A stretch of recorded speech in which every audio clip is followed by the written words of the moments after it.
Hay huesos que gritan desde el silencio. Cráneos perforados, cuerpos aplastados, vidas arrancadas con una brutalidad que hiela la sangre. No es ficción, son las huellas reales del dolor más profundo que ha pisado la tierra.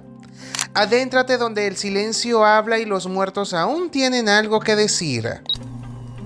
A lo largo de la historia de la humanidad, han existido muertes tan atroces que siguen sorprendiendo incluso con el respaldo de la ciencia moderna. Algunos hallazgos arqueológicos han revelado episodios estremecedores de violencia, dolor extremo y condiciones de vida que exponen la dureza con la que se enfrentaban nuestros antepasados a su entorno.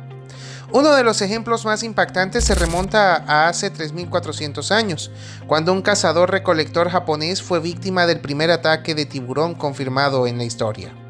Este individuo, conocido simplemente como Suomo 24, fue hallado en la costa del mar interior de Seto en Japón. Su esqueleto presentaba un número alarmante de heridas, 790 cortes distribuidos en brazos, pecho, abdomen y manos. Inicialmente los arqueólogos pensaron que había sido víctima de un arma metálica, pero esto no tenía sentido, ya que la cultura Jomon a la que pertenecía no utilizaba metales. Al examinar de nuevo las heridas notaron que eran de forma de V, coincidiendo con las mordeduras características de tiburones modernos. Todo indicaba que había sido atacado brutalmente por el gran tiburón tigre o un tiburón blanco. Las lesiones eran devastadoras, fracturas en todas las costillas, evisceración total del abdomen, pérdida de ambas extremidades inferiores y una mano. Además, los expertos concluyeron que aún estaba vivo durante el ataque, pues las zonas amputadas muestran señales defensivas.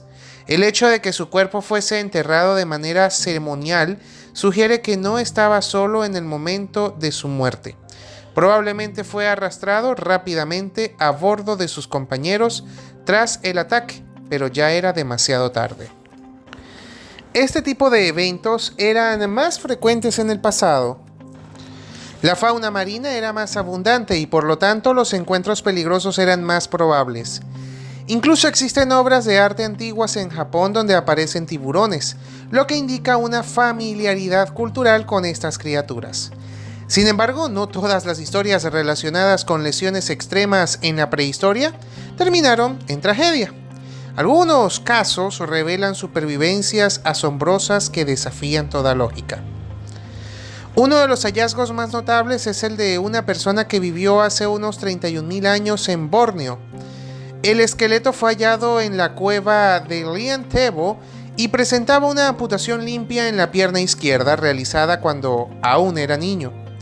No se trataba de una mutilación por accidente o por un ataque animal, sino de una intervención quirúrgica intencional hecha con herramientas de piedra. A pesar de no contar con anestesia ni antibióticos, el niño sobrevivió a la operación y vivió al menos otros 10 años. El hueso había cicatrizado de forma adecuada y no mostraba signos de infección, lo que demuestra un conocimiento médico inesperadamente avanzado para su época. Los investigadores suponen que la amputación fue consecuencia de una caída en el terreno rocoso y escarpado de la zona. Lo sorprendente no es solo que alguien lograra realizar una cirugía tan compleja con herramientas rudimentarias, sino que el paciente lograra sobrevivir a una vida en condiciones extremadamente difíciles con una sola pierna. Este caso también evidencia que la compasión y el cuidado mutuo existían ya desde los inicios de la humanidad. Sin embargo, los vestigios del pasado no solo hablan de cooperación, también existen registros estremecedores de violencia sistemática y cruel. En Francia, en la zona de Saint-Paul-Thouars, Châteaux, se hallaron los restos de 3 mujeres que datan de hace 5.500 años. 2 de ellas fueron encontradas en posiciones forzadas, encajadas en espacios reducidos, atadas de tal manera que sus piernas estaban unidas al cuello, lo que les provocó asfixia por estrangulamiento. Encima de sus cuerpos se colocaron pesadas piedras de molienda, una señal clara de que fueron enterradas vivas como parte de un sacrificio ritual. La tercera mujer, en contraste, fue depositada de forma más cuidada sobre ellas, sin ataduras, lo que sugiere que tenía un rol simbólico distinto, posiblemente religioso. El lugar en el que se realizó este acto fue diseñado para alimentarse con la posición del sol durante el solsticio, una prueba del nivel de organización detrás de estos ritos. Todo apunta a que fue una ceremonia con fines agrícolas, en la que el sufrimiento humano era considerado una ofrenda. Esta escena mezcla horror con sofisticación, revelando que incluso en la prehistoria la violencia podía ser meticulosamente planificada y justificada por creencias colectivas.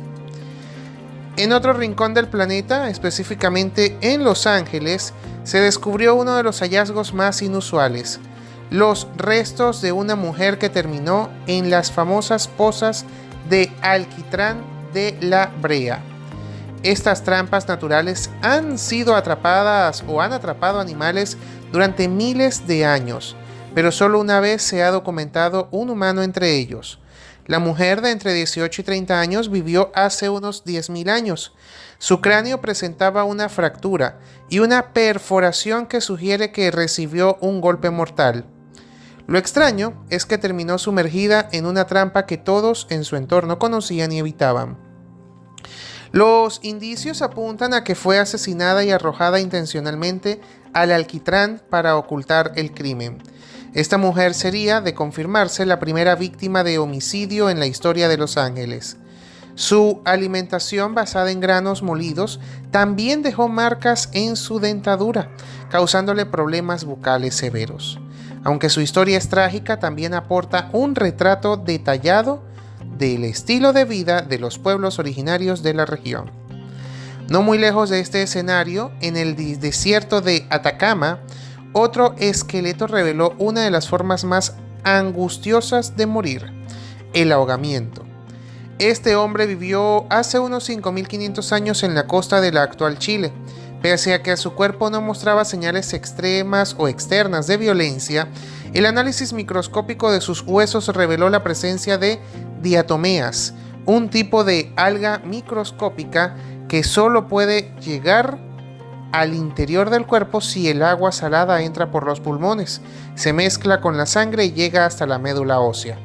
Esto solo ocurre cuando la persona se ahoga de forma activa, y lo que convierte a este individuo en el primer caso documentado de muerte por inmersión. Pero la tragedia no termina ahí. Fue enterrado junto a otros 3 individuos, incluyendo un bebé. Los 4 fallecieron al mismo tiempo, lo que hace suponer que un evento catastrófico, posiblemente un terremoto o un tsunami, acabó con sus vidas. Sin embargo, los demás cuerpos no tenían rastros de diatomeas, lo que sugiere que sus muertes ocurrieron de otra forma, quizás por el colapso de una estructura o por causas aún desconocidas.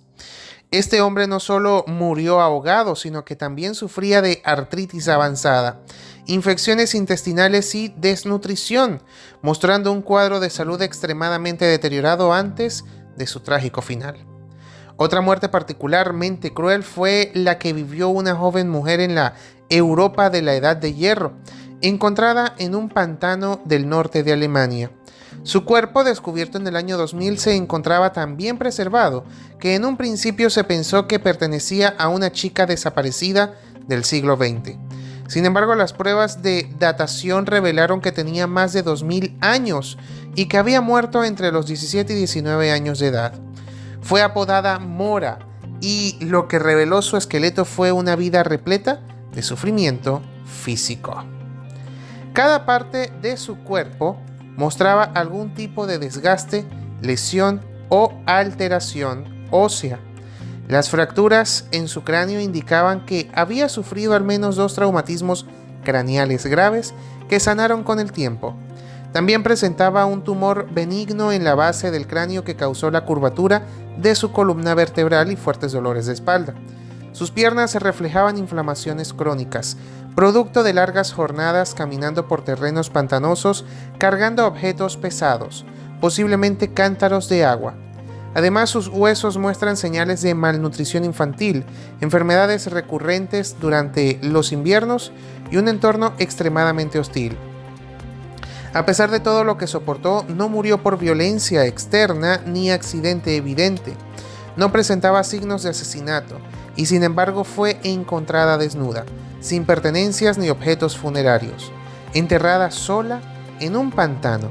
Esto sugiere que alguien después de su muerte decidió ocultarla en ese lugar, quizás por vergüenza, superstición o miedo. Incluso después de fallecer, su cuerpo fue violentado accidentalmente por una máquina moderna que lo destrozó en múltiples fragmentos, obligando a los arqueólogos a reconstruirlo por pieza por pieza. Su historia representa una vida marcada por el dolor desde la infancia hasta una muerte sin consuelo.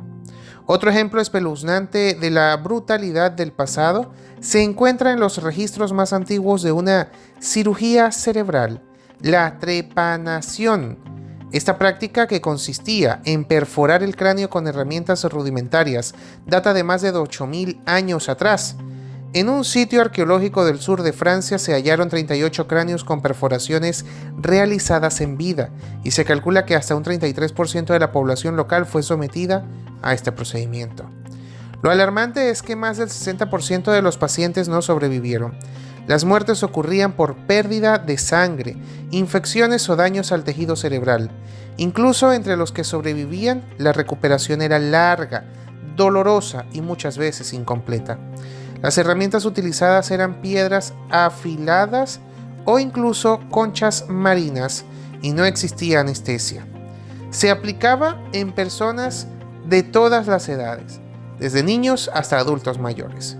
Los motivos variaban: curar migrañas, tratar epilepsias, aliviar lesiones en la cabeza o incluso con fines espirituales. Para muchos, una simple molestia podía terminar en una agonía prolongada. La trepanación se convirtió en una de las primeras cirugías globales, ya que se han encontrado rastros de esta práctica en Europa, África, Asia y América. Sorprendentemente aún existe en la medicina moderna, aunque ahora se realiza bajo estrictas condiciones quirúrgicas. Sin embargo, el contraste con el pasado no podría ser más marcado. Entonces, ¿era una lotería mortal? Ahora es una herramienta quirúrgica de alta precisión.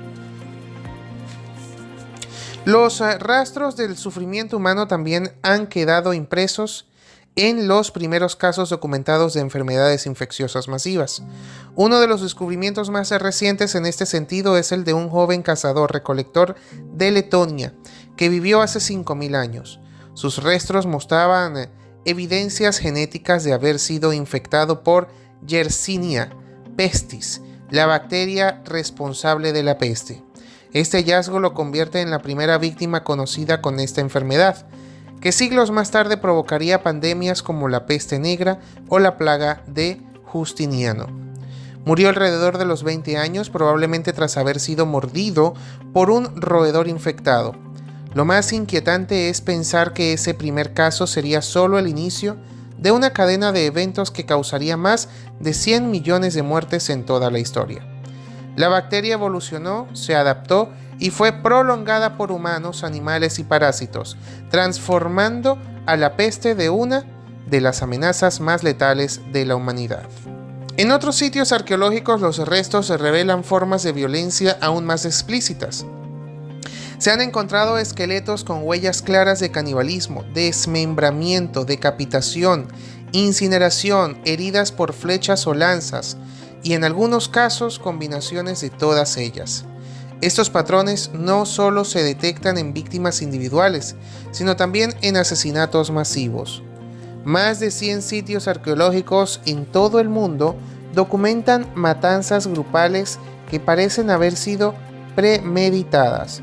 Los cuerpos fueron encontrados juntos, a menudo apilados, muchos de ellos con marcas de tortura, ejecuciones o rituales. Algunos yacimientos muestran señales de haber sido escenarios de exterminio en masa, dejando en claro que la crueldad organizada no es un fenómeno moderno. La violencia colectiva ha acompañado al ser humano desde tiempos inmemoriales. En este contexto, no sorprende encontrar rituales con simbolismo extremo. En muchas culturas neolíticas, los sacrificios humanos eran percibidos como necesarios para obtener beneficios colectivos: buena cosecha, protección, favor de los dioses. El sufrimiento de unos pocos era considerado un precio justo por el bienestar del grupo. Este pensamiento profundamente arraigado justifica prácticas como la inmolación, el entierro vivo o la mutilación ritual. En ocasiones, el cuerpo humano se convertía en un objeto de experimentación. Al no existir la medicina moderna, cualquier dolencia podía llevar a medias o a medidas desesperadas. Las condiciones eran tan precarias que vivir con una enfermedad era prácticamente imposible. El mínimo síntoma podía desencadenar respuestas extremas por parte de la comunidad, desde aislamiento hasta ejecuciones simbólicas. Más allá del dolor físico, los restos óseos también hablaban de una carga emocional y psicológica latente. El miedo al entorno, a las amenazas invisibles, a las criaturas depredadoras, a los fenómenos naturales inexplicables, todo esto generaba un estado de alerta constante. La vida era corta, incierta y profundamente exigente. Muchos no llegaban a la adultez y quienes lo lograban arrastraban cicatrices visibles y profundas. Lo más revelador de estos hallazgos no es solo la brutalidad con la que se enfrentaban al mundo, sino la capacidad de resistencia. A pesar de los golpes, mutilaciones, enfermedades y sacrificios, muchos sobrevivían durante años. Resistían con lo que tenían: huesos rotos, piernas ausentes, cráneos perforados, sistemas inmunológicos debilitados. Y aún así, vivían. Esta capacidad de adaptación extrema es testimonio del instinto humano por persistir incluso en las condiciones más adversas. La brutalidad del mundo prehistórico no fue exhaustiva del ser humano o exclusiva del mismo. Muchos de los peores finales fueron causados por el entorno salvaje y condiciones climáticas extremas. Un ejemplo claro es el de un hombre que vivió hace miles de años en el desierto de Atacama, uno de los lugares más áridos del planeta. Su vida transcurrió en un paisaje hostil, con temperaturas extremas y recursos escasos, donde sobrevivir era un desafío constante. Su esqueleto mostró un desgaste severo, articulaciones deformadas, malnutrición y daños óseos compatibles con actividades exigentes como nadar, bucear y recolectar mariscos. Aunque vivían junto al mar, ese mismo entorno acabó con su vida. Murió ahogado, según lo revelado por el análisis de su médula ósea. Su cuerpo, debilitado por años de esfuerzo físico y enfermedad, no resistió una inmersión más. Lo más trágico, no murió solo. Fue enterrado junto a otros 3 individuos, incluido un bebé. Todos fallecieron al mismo tiempo, probablemente a causa de un desastre natural como un sismo o un colapso repentino. Los desastres naturales eran frecuentes y latentes. Sin medios de alerta ni tecnología de protección, la población vivía expuesta a terremotos, tsunamis, erupciones y sequías devastadoras. Las evidencias arqueológicas muestran que muchas de estas catástrofes no fueron incidentes aislados, sino tragedias colectivas que borraban comunidades enteras de la faz de la Tierra. A esta realidad se sumaba la precariedad médica. Heridas simples podían derivar de infecciones mortales. Un diente infectado o un corte maltratado bastaban para provocar la muerte. No existían antibióticos ni técnicas quirúrgicas eficaces. Enfermedades bacterianas, parásitos y virus, hoy controlables, eran en aquel entonces condenas invisibles y letales. Los restos humanos de la Edad de Piedra muestran señales claras de dolencias como tuberculosis, sífilis, lepra y entornos o trastornos degenerativos. Muchos murieron lentamente, en condiciones dolorosas y sin alivio alguno. Sus huesos cuentan historias de cuerpos desgastados, deformados, atacados por infecciones crónicas y el hambre. Junto a las enfermedades proliferaban las ejecuciones primitivas. La evidencia arqueológica revela muertes por lapidación, quemaduras, acuchillamientos y mutilaciones post-mortem. Eran actos deliberados, no accidentes. Algunas culturas institucionalizaron el castigo físico como herramienta de control. La pena de muerte era común y en muchos casos aplicaba públicamente como ejemplo para otros. En ese contexto surgen también prácticas como el canibalismo ritual. En diversas regiones se hallaron restos humanos como cortes intencionales y señales de cocción. prueba de que fueron consumidos. En algunos casos, se creía que ingerir al enemigo transferiría sus virtudes. En otros, formaba parte de rituales funerarios para honrar al fallecido. Estas costumbres, por perturbadoras que parezcan hoy, tienen un significado profundo dentro de sus sistemas de creencias. Algunos murieron bajo tierra, otros en fuego, otros ahogados en su propio miedo, pero todos dejaron un mensaje grabado en sus huesos. El horror no necesita palabras. Suscríbete si crees que puedes soportar lo que sigue respirando entre los muertos.